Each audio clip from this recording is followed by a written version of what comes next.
Hello everyone, আসসালামু আলাইকুম। সবাই কেমন আছেন? হাফিজা কিচেনে আপনাদের সবাইকে স্বাগত। আজকে আমি বানাবো তালের কেক। তালের সিজন আর তালের কেক খাবো না, এটা কখনো হয়? খুব সহজভাবেই বানানো যায়। তো আজকে আমি বানাবো তালের কেক। তো চলুন প্রসেসটা দেখে নিই। তো তালের কেক বানানোর জন্য এখানে আমি আটা নিয়েছি কফি মগের 2 মগ পরিমাণ, আর 1 মগ বড় মগের নিয়েছি চালের আটা, আর নিয়েছি চায়ের কাপের 1 কাপ সুজি। এখানে আমি বেকিং পাউডার দেব। তো এখানে 1 চামচ মতো বেকিং পাউডার নিয়েছি, 1 চামচ মতো বেকিং সোডা নিয়েছি, আর তাল নিয়েছি এখানে আমি 3 কাপ মতো।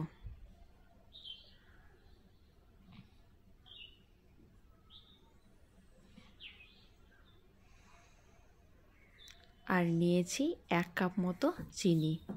এখানে তালের সঙ্গে আমি চিনি মিক্স করে গরম করেছিলাম, তাও আমি চিনিটা একটু বেশি দিয়েছি। আর 1/2 কাপ দিয়েছি সাদা তেল। এবার ভালোভাবে হাত দিয়ে ভালোভাবে মাখিয়ে নিতে হবে। এটা খুব ভালোভাবে মাখাতে হবে। আপনারা চাইলে এটা হ্যান্ড ব্লেন্ড দিয়েও ফেটে নিতে পারেন, ব্লেন্ড করে নিতে পারেন, কিন্তু আমি এটা হাত দিয়ে ভালোভাবে ফেটে নিয়েছি। খুব ভালোভাবে ফেটে নিতে হবে। দেখুন এইভাবে ফেটে নিতে হবে। তো দেখুন এখানে ফেটানো হয়ে গেছে। আর এবার আমি কিছুক্ষণ রেস্টে রেখে দেব। কিছুক্ষণ বলতে 10 মিনিট।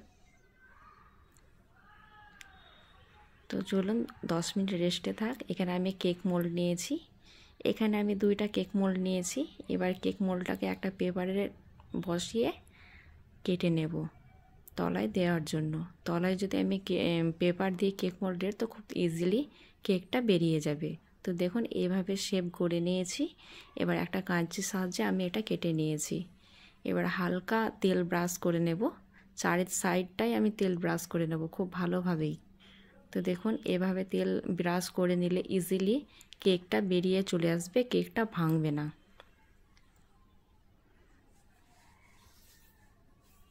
তো দেখুন কেক তেল ব্রাশ করা হয়ে গেছে। এবার আমি পেপারটা বসিয়ে দেব। দেখুন তো পেপারটা বসিয়ে দিয়েছি। এখানে আমি আর একটা কেক মোল্ড নিয়েছি, ঠিক একই রকমভাবেও এটাকেও বসিয়ে নিয়েছি।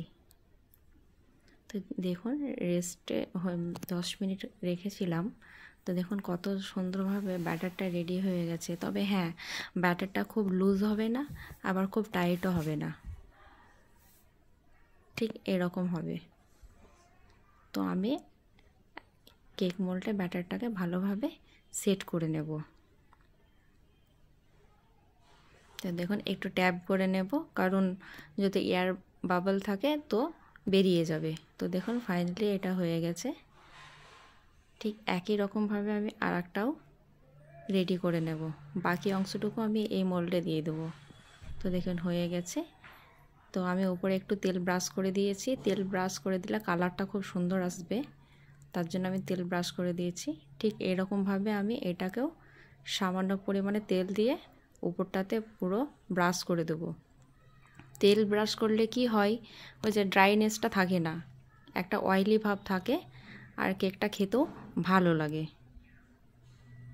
তো দেখুন এটা আমি সাইডে রেখে দিই। চলুন এখানে আমি একটা বড় সাহায্যের গামলা নিয়েছি, এটাতে আমি বসাবো। আর লবণ নিয়েছি। তো আপনারা চাইলে এটাতে বালু ব্যবহার করতে পারেন। তো আমি লবণটাই আমার কাছে বেস্ট মনে হয়েছে, তাই আমি লবণটা দিয়েছি। তো চলুন 10 মিনিট আমি এটাকে প্রিহিট করতে দেব।